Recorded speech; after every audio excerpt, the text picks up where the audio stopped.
Hello, good morning. Welcome to Gaming Insight Daily for Wednesday, August 27, 2025. I'm Steve Saylor.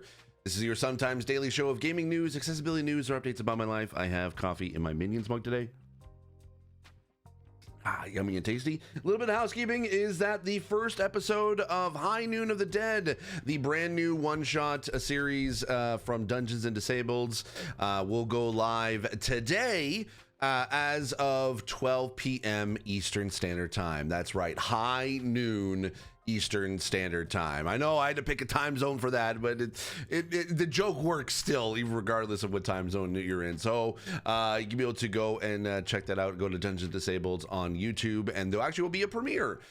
We decided to kind of do a little bit different. Instead of watch parties on Twitch, we're just gonna, I'm going to try to do premieres on that YouTube channel. So if you search for Dungeons Disabled, or link in the description down below, I'll have a link to the YouTube video where you can be able to go and watch the premiere live. I'll try to be there and chat. I'm kind of in between meetings a whole bunch of today, so I'm going to try to be able to jump in and follow along and watch along with you all. So anyway, again, make sure to check that out. All right, today I am going to be talking about Gears of War Reloaded. If you don't know about the Gears of War Reloaded, it is the brand new remastered version of Gears of War. This is I think the second remastered version. There was the Gears of War Ultimate Edition that came out a couple years ago, and that was kind of more making it available to newer consoles, and I think a little bit of a higher like a resolution and stuff like that. It kind of upgraded a little bit. And then Reloaded is upgrading Gears of War to 4K. It's also using Unreal, so they're able to do a little bit of different more modern lighting than the game used to be.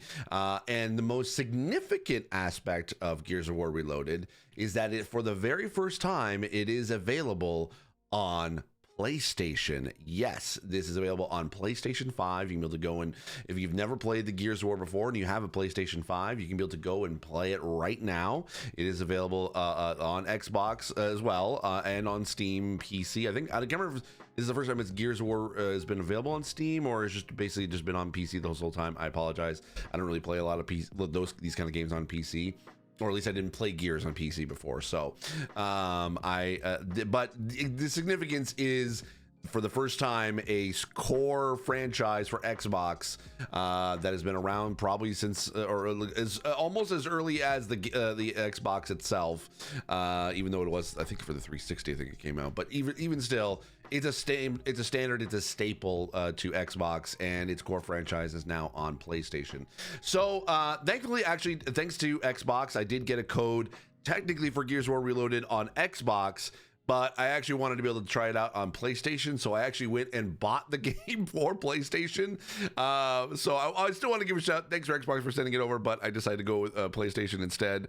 I know I probably should have asked specifically for a PlayStation, but I didn't actually specifically ask for PS5. But anyway, what I did notice, though, when I was playing on a PS5, is that there was actually some decent accessibility settings that were in the game. So I have the game loaded up here, or at least the video loaded up on I'm looking going to go to the settings. So I will let you know that there is no screen reader to start the game. I mean, it does say Gears of War Reloaded if you do have a screen reader.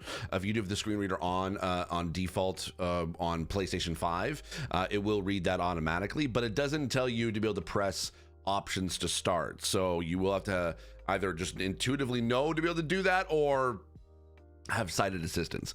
It does jump into a cutscene, like we kind of call that a cold open. Because it basically allows you to, like, it just jumps into the game or jumps into a cinematic without allowing you to adjust any settings first, and that's something we generally don't recommend for games, but this is an older game, so they wanted to be able to keep this true to the original. But they did include in the beginning, they did include subtitles with the backing, with the speaker tag, so at least they have the full subtitles on for this. It's not sort of necessarily the best subtitles I've seen, because it is using a different sort of font, and it's not necessarily the largest I've seen, or also the ability to be able to adjust the opacity of the backing of those subtitles. But for the most part, I'd say for like it does do the defaults at least relatively well. At least they chose the right default. And then you can be able to go into the main menu, and then you have to actually kind of go into, like, if you're blind or low vision or if you're blind and need specifically screen reader support, you will need sighted assistance in order to be able to enable the screen narration, unfortunately. So I will say that basically I can kind of give you a little bit of a hint. So once you kind of get into the main menu itself, I will bring this up and wait for it to. Actually, you know what? It jumped into the it jumped into the accessibility settings menu right away. But again, it does not turn on screen narration, so you will need to. Let me bring this up again. I don't want to skip past it just in case. So once the menu is up, you will need to scroll down 1, 2, 3, 4, 5, 6, 7, 8, 9 times, and then hit the right arrow once, or right thumbstick once, in order to be able to turn on screen narration. And I think then you have to actually like move the thumbstick down again in order to be able to enable it, or to be able to hear it. But basically, you have to push it, like you push the menu 9 times, and then in order to be able to enable screen narration. I would have liked it to be able to be a little bit easier to be able to enable it, but I think because it's an older game, it's kind of they're at least the coalition is trying the best they can. They didn't have the freedom of utilizing the same kind of engine that they have in Gears 5 that does allow for a lot of actually blind accessibility. That I know some of my friends who play Gears 5 religiously because of just the blind accessibility that's there, and they have been improving it over the past couple of years. But that is to say, this is the first time that the original Gears has screen narration. It does read all the menus. It does read actually all the text that's generally on screen in the HUD, including tooltips and instructions on where to go and instructions of what to do, including even if you're hovering over a weapon or ammo, it will read it to you, and it will tell you which button to be able to press. So that is great, and that's something that the original Gears did not have. So that I love being able to say that, yes, that is possible. However, I will say that you will still need sighted assistance because, unfortunately, there is no navigational assistance, and that is kind of a big part of it. Like, yes, there is certain aspects that it is a linear type game, so there's not a lot of open world elements to this to be able to kind of just wander around. But you could potentially get lost unless you do have sighted assistance. So if navigational assistance is super important to you, that might be something that you need to look into.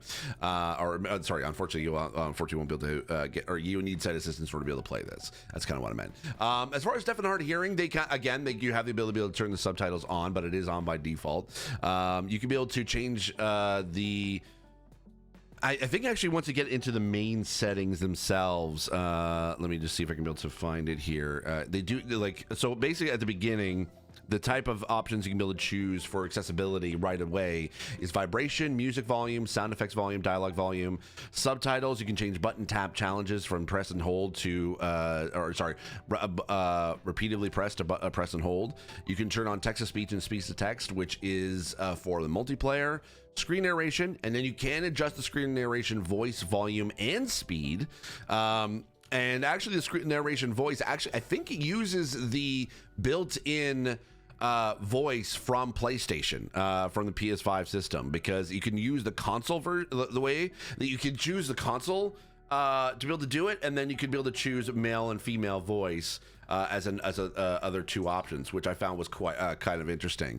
I went with the female, which basically is the same as the PlayStation voice that I usually use, but because I wanted to be able to try out the volume and speed options. So you can be able to increase the speed to at least 200%. It's not the most it doesn't give you a lot of room to be able to increase the speed for it. You can decrease it quite a bit, but it's the max speed is 200, and you can be able to set the narration volume to anywhere between 1 and 10, and you can be able to reduce flash reduction, and you can also enable crossplay. But going back again to the deaf and hard of hearing aspects of this, because I want to be able to bring up the audio. Here we go.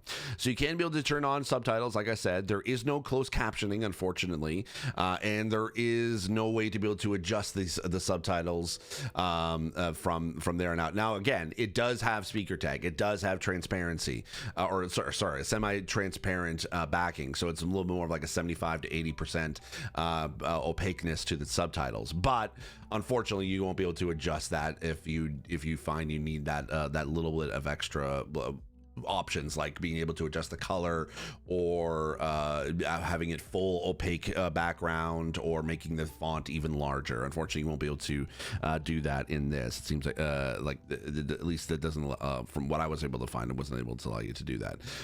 You can be able to adjust the extreme content. So if you want to be able to turn off some of the gore, you can be able to do that. You can basically turn off camera shake. Again, button tap challenges, alternate switch colors. I couldn't really figure out enable disable using blue and orange instead of green and red for switches in game. Okay, yeah. So if there are sometimes you'll have to hit a button or be able to open up a door, and so it doesn't, like, the colorblind settings that are built into the game don't affect those. So you can't.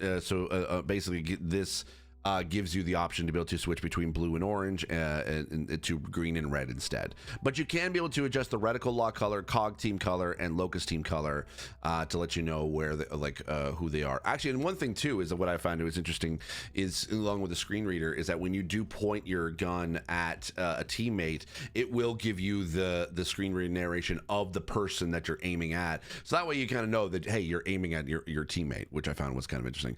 And then you can adjust the fire and damage indicators, which basically is that giant cog that kind of appears in the center of your screen.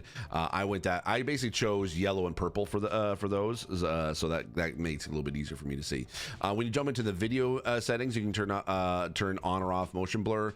Power saving mode, I think that kind of is more for older console. I don't know if that's why that's there for anyway. I couldn't figure out the reason as to why. If you actually do know the reason why there would be power saving mode or anything like that, let me know in the comment section down below. You can enable 120 hertz output if you do have a monitor or TV that does allow it, and you can be able to adjust flash reduction, HDR calibration, and you can go into the advanced settings, which basically, if I remember correctly, we're gonna get oh, I didn't actually go into the advanced settings, apparently.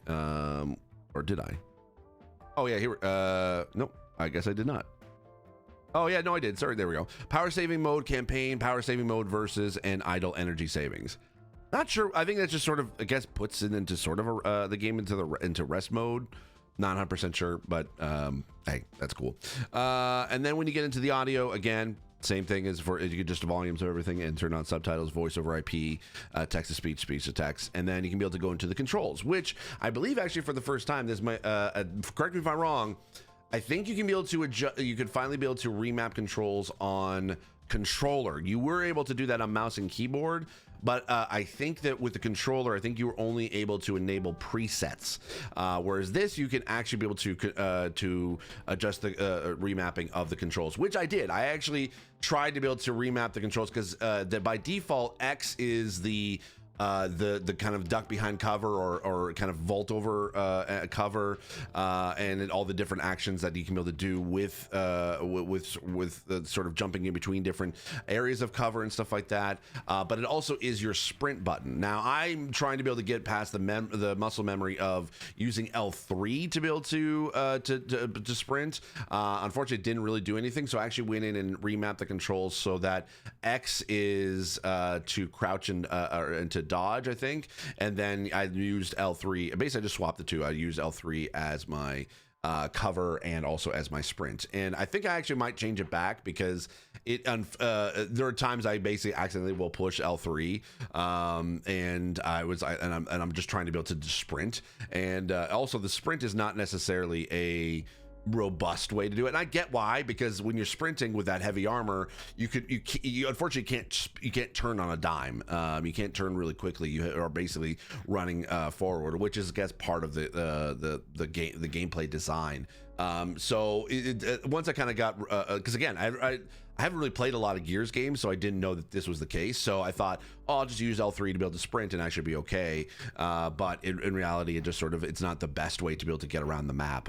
They do kind of want you to do that only when you're kind of trying to be able to go from cover to cover, as it were. So yeah, just as a heads up, like I may actually be able to just go back to the default. It is older, it is still using the older controls as default, so if you need to be able to adjust any of that to kind of go into a little bit more of a modern sort of setting or remapping, you can go do that in the mouse and keyboard or in the controller settings.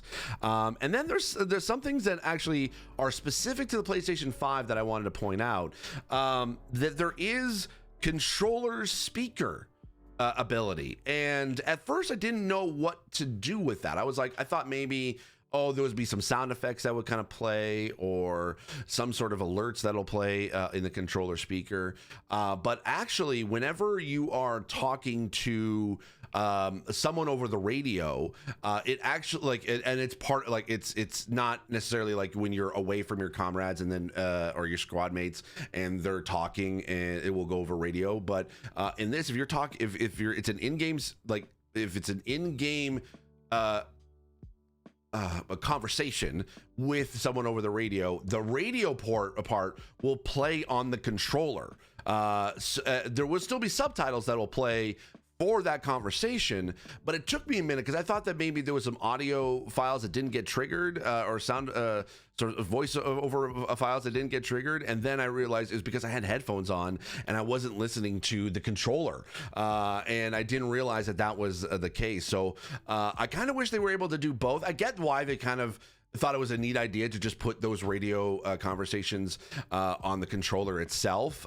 It's cool, it's a neat idea, but I would have kind of maybe had liked it if you could have both on. I think if you turn it off, it'll just basically just play it as normally in the game itself, so you're not using the controller speaker. But it is on by default, so just as a heads up, if you find yourself, wait, why is there subtitles and I can't hear what the second half of the conversation, you might need to take the headphones off and realize that, oh yeah, the controller speaker, at least this is for PlayStation specific, because obviously Xbox doesn't have a speaker built into their controllers. And then you can be able to adjust the adaptive triggers. I actually found that it was better just to turn them off, because the haptic feedback kind of got into the way with adaptive triggers. It kind of made it difficult to hold the controller with both on. So I kept the vibration on, but I turned off adaptive triggers, because when there are times you're using your like a turret, and those adaptive triggers really try to push hard on your fingers as you're trying to be able to use them. So just as a heads up, it basically, you might be, if you have trouble trying to be able to use the triggers, I would suggest probably to be able to find either a different remapping that works best for you, or just turn adaptive triggers off. And that's kind of really it for the main settings aspect of the game. But let's jump into the actual gameplay itself and what I kind of thought. Let me just go back here. Here we go. Let's just jump into the settings, or into the game itself. So I will say that actually I think that they did a really great job with the reloaded remastered version. It does feel like it I mean, I will admit, oh yeah, I died here. I've got a great spot to be able to load it up, Steve. I will admit that it does still kind of have that Xbox 360 look. The cinematics are not necessarily the best looking, as it were. And I will say that even the graphics are definitely dated for its time. However, that being said, this is an amazing port, or a remastered, because the lighting definitely, it feels modern. It feels very much like you are trying to be able to, or that it does feel very much built into the environment in and of itself, which is really nice. And yeah, I think, and also it does look great. Like the graphics of this, they have upgraded it. They have added some new details and some new items and things that are in the world that essentially weren't there before. So they're able to kind of make it look more dynamic and lived in, which is great. So I do think that this was definitely worth the remaster. And plus also as well, being able to add in the accessibility of the for this game is something that I think that is warranted for the remastered or the reloaded version alone. So I would definitely say that this is probably the best way to be able to play Gears of War right now when it comes to just in general, but also for accessibility as well. This is the most accessible, I think, that the original Gears of War can be. And as someone who is relatively new to the Gears franchise, it took me a minute to be able to get used to the controls. I will admit, it's something that my muscle memory kind of really did not bode well. And I had to it took me like basically about an hour to really get the handle of things. Aiming wise, as far as like shooting, it's not the most intuitive, or not necessarily intuitive. I could have used an aim assist or target snap for this. I wish that kind of was that for this reloaded version, but I am okay with what it is. I think for blind low vision players, it might be difficult to be able to play. There's no, again, snap to target or just aim assist in that regard. So you might need to be able to play this on an easier setting and with sighted assistance, and that might help. But I do like the fact that at least with when you're going into under or in behind cover, that you can kind of sort of take your time and just pick off anybody that's kind of that's in the distance. Very rarely, I've at least I've noticed, at least in a little bit of the game, is that there is any enemies that will sort of kind of attack you from behind. It does happen, and only because that there will be like a hole that will open up from the ground and behind you, and you have to kind of like adjust your thing there. But they're most often you're basically there's plenty of cover to be able to kind of hide behind and then be able to shoot over or around from. So that does help quite a bit. Anyway, I think, again, if you love Gears, if you love this kind of story, if you love this type of action adventure, then I would definitely recommend giving this a try. I think this is, again, probably the most definitive and the best way to be able to play Gears of War right now. It is also the most accessible Gears of War, or the most accessible the Gears one has been. I think probably the more accessible one is definitely Gears 5, and I probably will stand with that and saying that is the most accessible Gears in the entire franchise, minus Gears Tactics, because I think that was the first time that I noticed a screen reader in RTS format or RTS game, and at least in the genre. And actually, it's a very, very underrated game. I would recommend playing that. If you never played Gears Tactics, highly underrated. Especially for accessibility, I was very impressed with how that played out. So definitely recommend that as it were. Again, I'm gonna keep playing it. I'm gonna try to be able to play it. I didn't jump into the multiplayer. I did not jump into co-op with this. I only just played this for the first time last night. So this is my first impressions of Gears of War Reloaded. But I think that this is something that I'm going to want to keep playing and maybe jump in with some friends. So anyway, I would love to be able to hear your thoughts of this version of Gears of War Reloaded. Did we need it? Did we not need it? Have you played it, or like already, because even though it just came out, or it's about to come out? About to come out. Sorry, it hasn't even come out yet. So anyway, let me know. Are you going to play it? Yeah. Are you interested in being able to jump in or with multiplayer, or you want to hear my thoughts on multiplayer? Again, all that stuff, leave in the comment section down below. That's going to be it for me. Thank you so much for watching and or listening, and I will talk to you in the next video. Take care. Bye-bye.